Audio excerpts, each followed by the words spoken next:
The SS Mercury was hurtling through the Cretaceous belt, a less well-known part of the galaxy full of asteroid fields and nebulous gas groups. It was hidden by the star-filled void of deep space. Captain John Rately, who flew the SS Mercury, was used to being alone in space and found the silence to be a comforting escape from the chaos of the world. His cargo ship was a simple older model that had been updated with just enough technology to work on the Galactic Federation's less flashy supply routes. People from Earth were the newest members of the Federation, so they often got the leftover jobs around the galaxy. Rately didn't mind. It helped him fly. The mission for today was supposed to be simple: bring medical supplies to a study station on Zalara Z6. But as Rately sipped his third coffee of the trip, the alarm went off. This is a sound that doesn't happen very often, and it's never a good one. Rately swung into the pilot's seat and dropped his cup. His fingers flew over the hologram screens that came to life. Report on a computer. The AA's voice, which was calm and androgynous, responded, "Unknown vessel approaching. Galactic Patrol Cruiser Class Sigma could be a match." That's what Rately said under his breath. For people in this area, a police cruiser meant trouble. At least not this time. He wasn't smuggling, but the team was known for finding problems where none existed. As Rately looked to his starboard side and saw the sleek, scary shape of the ship, he got ready for the worst. An angry voice could be heard over the fuzz on the comm link. "This is Commander Rax of the Galactic Patrol calling from the SS Mercury. Get ready to board for a check of compliance. Do not try to get away. Compliance checks were just another word for being shook down." Rately knew that running away was as good as killing himself. He calmed down and responded, "Understood, Commander, following the rules for boarding." After a few minutes, a docking tube linked the cruiser to the SS Mercury. Through the hull, Rately could hear the heavy thud of boots. The door to his cockpit hissed open, and 3 armored police officers walked in. Their faces were hidden by visors, though. He thought the boss was Rax because he made a sharp motion that said, "Pilot, get off the controls. We are going to search your ship. You have nothing to fear if you don't have anything to hide." As they went through his stuff, Rately could not do anything. As he watched them go through each box of medical goods, he felt a tight knot of worry in his stomach. Not until they got to a secret room under the floor panels, a room Rately didn't even know existed, did his heart start to sink. One of the officers yelled, "We found something," and pulled out a small metal item with glowing symbols of the ancients on it. Rately's stomach clenched with shock. Rax came up and grabbed the object. "Are you willing to explain this, Pilot, Rately?" In all honesty, Rately stuttered, "I don't know what that is. There must be a mistake here. I'm in charge of goods." "A likely story," Rax cut in, his voice cold. "It is against the law to have ancient artifacts on your person without a Federation pass. You're going with us."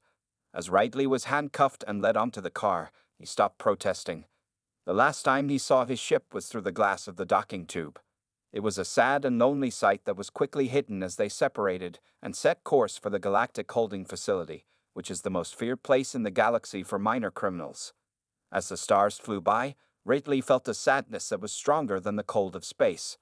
The holding facility was known for both its harsh security and the people who were locked up there. It was a mix of the Federation's worst thugs and the universe's worst criminals. It was generally called the Galactic Jail, and a person, especially one who was wrongly charged, would not make any friends there. When John Rately saw the Galactic Holding Center for the first time, there was a stark reminder of how bad things had gotten for him. The space station stood out against the background of a dying star. Meteor strikes and the odd police action had left marks on its outside. It went around the empty moon of a gas giant, which was the right place for a prison for the galaxy's most dangerous criminals. As Rately was led through the facility's dimly lit hallways, he couldn't help but notice how the walls, which were filled with the despair of many prisoners, gave off a mix of fear and hatred. The heavy riot gear-clad guards looked at him with dull eyes. It was unusual to see a person here, and it wasn't a nice sight either. When Rately got to his cell, he was pushed in without any consideration. The heavy metal door slammed shut with a resounding thud, which repeated how bad things were for him. The cell was small and empty. The bed was a thin cushion on a steel slab, and the toilet was in the corner, so there was no privacy. When he walked in, his cellmates looked up. This, a scrounge with scales that sparkled like wet tar in the shifting lights and eyes that didn't blink, caught his attention first. Next to him, a creeptoid named Sutslark turned his long, heavy body to get a better look, each of his many eyes blinking at different times. The last one, Gronk, didn't even notice Ridley for a moment. The creature's skin was rough and rock-like, which almost made it look like the gray walls of the cell. "What do we have here, then?" "A person." The tone of Fizz's speech, which was both amused and disgusted, slithered across the room. Nothing was said by Ridley, and he took the bunk next to the door, which, according to unspoken jail rules, put him at the bottom of the list. He sat down and kept his stance straight while looking around. "People are all the same, weak and quiet," Gronk grumbled, his voice like the sound of stones grinding together. Ridley instantly saw what the real threat was. He had seen the same kind of arrogance in bar fights back on Earth. There were a lot more at stake this time. As Sexlark moved closer to Ridley, his movements made a small hissing sound as they worked together. "Person, do you know where you are?" The tone of his voice was a little mean when he asked. "That's the gorge. Because your skin is so soft, you won't last long here." The three of them laughed, and Ridley could feel that other prisoners were watching him to see how he would react to the welcome. He didn't say anything while he thought about each of his cellmates' positions, their good and bad points. He knew he had to make a name for himself, but he also knew that going head-to-head on his first day would be a bad idea, especially since he didn't know how the cell worked yet. That night, as Ridley lay in his stiff bunk, he thought about what had happened that day. He thought about the thing that had brought him here. Set up? Could be. Why, though? What was even worse was how he was going to stay alive in a place where the biggest people made the rules. He had a lot of ideas and plans going through his head. He needed help, but in this deserted place, trust was more valuable than water. He would need to be careful, smart, and strong above all else. John Ridley wasn't going to give up, not when his safety and innocence were at stake. The next few days would test him more than anything else. As the lights dimmed even more, signaling the start of the facility's imposed night, Ridley closed his eyes. The faint sounds of grunts and whispers put him to sleep, but he couldn't sleep. His determination grew stronger, like the walls around him. He would get through this, and not just get through it, but come out on top. In the darkness of John Ridley's cell, the low hum of the facility's nightlife played a strange lullaby. But the clear sense of danger made his mind race, and he thought about every look and word his cellmates said. He was able to keep his body still because he had learned to control even his heartbeat in Earth's super soldier program, which was very strict. Back on Earth, Ridley was part of a secret program to improve human abilities so that they could better compete with the different alien bodies that they would meet in the galaxy. The program was cancelled when political winds changed, but Ridley kept his upgrades, which gave him better strength, reflexes, and a much higher pain threshold. Ridley woke up when the cell got a little brighter in the morning, which meant that a new day had begun. His cellmates woke up. Fizz stretched his huge body, Gronk just rolled off his bunk, which made a small tremor when it hit the ground, and Schlark slithered to the bowl to drink. After Schlark, Ridley walked over to the sink and washed his face. It looked like Schlark was carefully watching him in the shiny metal above the sink. "Want to find weaknesses?" Ridley asked in a low voice, meeting the creepoid's eyes in the mirror. With a grin full of sharp teeth, Schlark let out a light hiss. All the time, as Ridley dried his face with his sleeve, he responded, "Smart." "Look around more." When he turned around, Gronk was watching the conversation. "You think you can hide because you're quiet, person. Do you really believe we can't break you?" Gronk's voice was hard to understand. Ridley looked at him with a calm face. "I believe you will try." Gronk snorted and turned away, which was a clear way of saying no. Ridley went back to his bunk and looked through the small window that showed the moon's surface. It was a dark, gray place. He was making plans, but he needed more details. He would start to fight back today. In the shared dining area, breakfast was a noisy event. Ridley stuck to the edges and watched the social structure and the cliques that were made based on species and danger level. Fizz, Slark, and Gronk stayed close and scared smaller prisoners into giving them extra food. Ridley noticed how much respect the other two people showed for the three of them. Fear and power were in charge here, but fear was more valuable. Ridley tried his limits that afternoon in a small, locked-off area of another hall, where he was supposed to be having fun. He went up to a pair of medium-sized Dralids playing Gint, a game that is like chess but has more parts. They gave him strange looks. Let him watch. Ridley wasn't sure how to play yet, but he nodded carefully as if he were thinking about what to do. Fizz looked at him, Are you trying to make friends, person? It's part of learning the rules, Ridley said without looking up. Fizz made fun of you and said, you won't last long enough to play. With his back to Fizz, Ridley stood up. He gave a small smile. Do you want to bet? The crowd stopped when they felt the undercurrents. For this, Ridley was close enough that he could feel the scrounge's damp breath. I know things from Earth that could help or hurt your time here, based on where I stand. Before you say I won't last, think about that. He then left, leaving Fizz to stare after him. This made her doubt him. Over the next few days, Ridley stayed by himself and only rarely joined the Gimp games. The other prisoners slowly started to respect him for how quickly he learned. Even though he didn't fight Thiz, Gronk, or Sookslark directly again, the mood around him changed. He was now met with soft nods, and fewer people in the mess hall turned their backs on him. The cellmates started to look at him differently. They saw a person, someone who was quiet but smart and could be helpful. They changed how they felt about him, and he saw it as a sign that he was no longer a victim.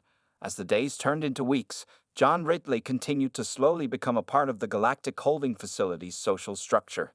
He was always at the Genk games in the afternoon, and even Fizz seemed to accept him with just a grunt.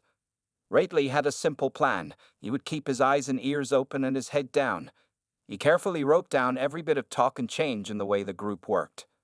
During one of these games, things started to change quickly for Ridley. Just as he was putting the pieces back where they belonged after the game, this pushed the smaller prisoner out of the way to make room on the bench. This is something he does all the time. The prisoner tripped and dropped his food tray on the floor, making a loud noise that bounced off the metal walls. Thiz's smile caught Ridley's attention as he looked away from the spilled food. He felt something tighten inside him. It was anger that was heated by how unfair the action was and how Thiz's usual friends laughed afterward. Ridley moved forward as the smaller prisoner rushed to get his food. Hey, Ridley said in a soft but strong voice. That's enough. Fizz sneered at Ridley as he turned his big body toward him. What is this? Who is going to teach me how to behave? The prisoners watching stopped when they felt the change. If these kinds of fights go a certain way, they could change the order of things. Just saying you might want to be a little more careful, Ridley said next, looking Fizz straight in the eye. As Sookslark and Gronk got closer, their faces showed a mix of interest and excitement. This was a first. This hadn't been called out like this in a long time, not by a person and not by something that had been trying to avoid trouble until now. Fizz laughed, making a sound like water draining. Oh, I'll be careful not to squash you, person. After that, he used one webbed hand to hit Ridley hard in the chest. Even though Ridley fell back, he stood up and grunted as he took the hit. Because he had been trained in the military, he was able to handle a lot more than the normal person or prisoner. He stood up straight and casually brushed off his clothes. If that's your best push, I'm not worried. Ridley joked as he looked Fizz in the eyes. People around them were murmuring. The person was not backing down. Fizz roared and slammed into Ridley, determined to smash him against the wall. But Ridley was ready. At the last second, he sidestepped and used Fizz's speed against him to hit the thief in the face. Fizz was knocked out and couldn't figure out what had happened. His nostrils flared as he tried to remember what had happened. I didn't wait for Ridley. He grabbed Fizz by the collar and told him in an angry voice, "Listen carefully, because I'm not going to say this again. This hole in the ground holds all of us together. You won't have to like me, but you will bow down to me." He let go of Fizz, who stumbled back and rubbed his head, his face showing both shock and anger. Their eyes were wide as they watched. That was the worst thing that had ever been done to that in front of so many people. The way things worked in the cell changed after that day. Fizz stayed away because he was hurting his pride. Since Sookslark and Gronk had seen Ridley's skills for themselves, they treated him with a mix of increased respect and caution. There was still no friendship between them, but they both saw how strong he was and reevaluated their own positions. Ridley became better known. He became known among the other prisoners as someone who stood up to the bullying that happened all too often in the facility. Others began to show respect for him, including a few aliens from species that are known for being very good at judging people's character. The balance of power had changed in a small but important way. He was aware that he had risked something, but it had paid off. As the weeks went by after his fight with Fizz, John Ridley's reputation among the other prisoners at the Galactic holding facility changed in a big way. His bold defiance and unexpected win were talked about in the background of prison gossip. making him a respected figure in the facility's complicated social hierarchy and establishing his territory. Ridley found that respect gave him a sense of freedom. The other people in his cell, Fizz, Slark, and Gronk, now treated him with a careful mix of respect and distance. People in the prison would make a small, almost invisible room for him at the tables, even when the mess hall was very busy. In the survival-driven environment of the jail, it was a quiet acknowledgement of his skills. Partnerships for success. Ridley started to build strategic relationships as soon as he realized how useful his new role could be. His goal wasn't to be friends. Personal connections were dangerous in such a dangerous setting, but alliances based on mutual benefit were helpful. He went up to Tix, a small, wiry creature from the Glimmer species that is known for being very good at technology. Since what happened with this, Tix had been keeping a close eye on Ridley. "Do you need help with that?" Ridley asked one day, pointing to the jumbled mess of electronics that was lying out in front of Tix in the playground. Tix's eyes flashed with surprise and doubt, but he finally nodded after a moment of thought. "Yes, this thing is broken. I fix, and I get more food. Could you keep an eye on me, I tell you?" Ridley smiled, but it was only a small smile. "Deal." Ridley stood watch while Tix worked his magic on the gadget. Ridley was impressed by how quickly and precisely his thin fingers could move. Within minutes, the machine started to move, which made Tix smile and show off his needle-like teeth. "Good, good," Tix chirped as he gave Ridley a few extra food packs later that same day. A new reputation.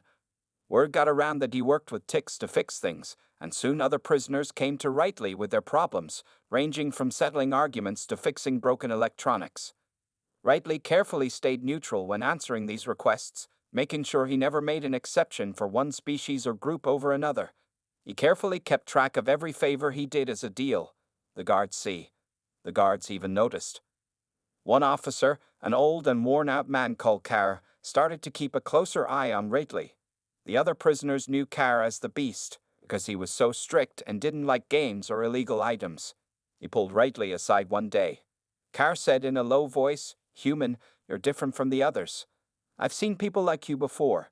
You might be able to stay calm and leave with clean hands. Don't forget that this place will change you. It will try to hurt you." Ridley looked into Carr's eyes, but his face couldn't be read. "I'm going to leave the same way I came in, officer. Not more and not less." Carr laughed, as if the answer made him laugh, and turned to leave. That was the first time Ridley knew that his movements were being watched by both other prisoners and the guards. Planning for the future. As Ridley's network grew in the background, he started to make more serious plans for his escape. He knew that any attempt would have to be well planned, with backup plans for every possible problem. His relationship with the Tix would be very important, but he would need more than just a tech expert to get out. He started to pay more attention to the guards' shifts and keep track of the ones that changed, were lazy, or were careful. To figure out how the building was set up, he started to draw what he could see and listen to. John Ridley's days at the Galactic holding facility were a blur of routine, with breaks for quiet planning and careful alliance building. He kept track of every hallway and locked door in his mind, making a more detailed plan of the jail. Every day, he made his web of contacts stronger by pulling strings and getting the information he needed.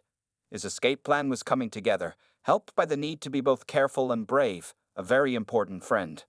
Working together with Tix had been very helpful. The little sparkle was good at more than just technology. He could get in, because Tix could fix almost anything. The guards liked him as a technician and let him go to parts of the building that most of the inmates weren't allowed to go to. Ridley saw a chance and strengthened their relationship. Ridley whispered to Tix, "I need a map," during one of their secret meetings in the laundry room. The noise of the machines blocked out what they were saying. The whole plan, including vents, guard routes, and everything else. The glowing eyes of Tix flickered. "Not safe, very risky, but it's possible," he hissed, his voice a high-pitched whisper. "Need more than just food in return." Ridley offered protection right away. "That's something I can do. You can go with me when I leave." The offer clearly made Tix want to take it. He gave a sharp nod after a moment. "Okay, 2 days. Come together here, getting things together." As Tix worked to get the maps, Ridley went about getting other things that they would need. He needed something big and crazy to keep their getaway plan from being seen. He asked Gronk for help with this. Since Ridley's fight with Fizz, The huge alien with rock skin had become strangely friendly. In a quiet talk in the exercise yard, Rately laid out his plan to make a scene at the main control hub. "Why you need my help, person?" Gronk grumbled, and his deep voice made the ground shake a little. Rately spoke quietly as he leaned in. "Guards will be too busy to watch the cell blocks when the alarms go off. This will settle your score." Gronk's rough face broke into a slow smile. "A good idea, person. I'm in. Last parts." Gronk was getting ready to start what Rately called the distraction, so he needed one last thing: a way out. The building was surrounded by walls and had only one main dock that was closely watched and guarded. They didn't want to steal a ship, so they needed something smaller and less obvious. Rately went up to Varen, another prisoner who used to be a Galactic patrol pilot. Varen's thin body and sharp eyes didn't miss anything. Rately told them straight out, "I need a stealth pod." Varen raised an eyebrow. He had been acting like he wasn't interested. "Also, why would I want something like that?" he said. "Because you're Varen," as if that made sense. "I can make it worth your while." Varen finally agreed after a long time. "Thank you, Ridley. I might be able to help you find what you need, but it will cost a lot." "I'll pay for it." "Get the pod." The day they got away, it was all set. The check marks on the map showed an old maintenance tunnel that went to a group of ventilation shafts. Right above the parking base, these shafts came out. It was the best way to get out. The day of the escape came. Rately and Tix planned and practiced every step of their way to where they were supposed to meet. As they got closer to the opening to the tunnel, Rately gave Gronk the signal. After a few seconds, the building shook with the sound of sirens. Gronk kept his promise and slammed into the main control hub, sending guards running to get things back in order. He now hissed, and he and Tix snuck into the tunnel. The shafts were small and dirty, but they moved quickly. As Gronk's distraction spread, guards left their post and the sounds of chaos grew higher above them. John Rately took a big breath for the first time in what seemed like years as the stealth pod sped away from the Galactic holding facility. Thick Ticks were stuck to the seat next to him. He had big eyes that were filled with fear and excitement. As a Galactic police officer, Varen had learned some less traveled routes that he could now take the pod through with the calmness of an experienced pilot. The first thing they had to do was stay out of the immediate search area. Varen put the pod into the Cartesian Nebula, which is a dense cloud of minerals that messed up instruments and communications. The nebula's swirling gases cast strange lights on the pod, but also made a great cover. He never took his eyes off the sensor array as he said, "We'll stay out of sight here until the patrols leave. Following that, we will go to the Maelstrom area." Rately nodded, knowing that the dangerous move was necessary. People usually avoided the Maelstrom area unless they were very desperate or brave because of the strange things that happened there. A bond was made. After a while, Rately looked at Tix. "I can drop you off at any stop you want once we're done. You'll be okay." Tix's ears moved, which meant he was thinking deeply. He finally said, "No," with a strong voice. "I stay with you because we are safer together." Rately felt very thankful that the small animal was loyal, so he nodded. "So, let's work together." The pod stayed hidden in the nebula for hours. It was very quiet compared to the chaos of their flight. Varen finally broke the silence. "It's time to go. Hold on tight. Things could get rough." It was like trying to thread a needle through a hurricane to get through the Maelstrom area. The pod was being pulled at from all sides by distorted space, and Rately thought they might be torn apart more than once. Varen, on the other hand, proved to be a great pilot, and they got through the sector with the ship and crew still together. Varen set the coordinates and said, "Next stop, the Outer Territories." When they went into hyperspace, Rately saw star lines form. The beauty of it made him forget about the danger they had just escaped. Their happiness didn't last long, though. As soon as they came out of hyperspace, a ship hailed them. Varen softly swore, "Unknown pod, turn off the power and get ready to board." They must have picked up a random signal coming out of the chaos. Different choices? Rately's mind was busy. Varen replied, "We run, and they chase." We would not last long. Rately chose, "Then we talk." Confrontation and talking things out. As the ship got closer, Rately set up radio contact. "This is SS Mercury's John Rately. We're looking for Parley." After a short time, a face with the logo of the Outer Rim Coalition showed on their screen. It was a person, which was a surprise. "My name is Lyra, and I'm a captain on the ORQ." She told them to state your business in these parts. Rightly looked right into her eyes. We are running away from the Galactic holding facility. We want to be safe. Lyra's eyes got smaller. That is a Federation building. Why should we let criminals stay with us? To which Rately responded, because we're not criminals. We are survivors, and we know about the corruption in the Federation and the illegal activities going on at the site. After giving it some thought, Lyra slowly nodded. Come dock with us. Let's talk. A fresh start. When Rightly and his friends got on Captain Lyra's ship, they were treated with careful kindness. Rightly talked about his wrong arrest, the conditions in the prison, and the corruption evidence he had collected. Lyra listened carefully, her face grim. It might be useful to know this. It might help us fight back against Federation arrogance. She stood up and put out her hand. I'm glad you joined the Outer Rim Coalition, John Ridley. It looks like we have a lot to talk about. In the end, Rightly,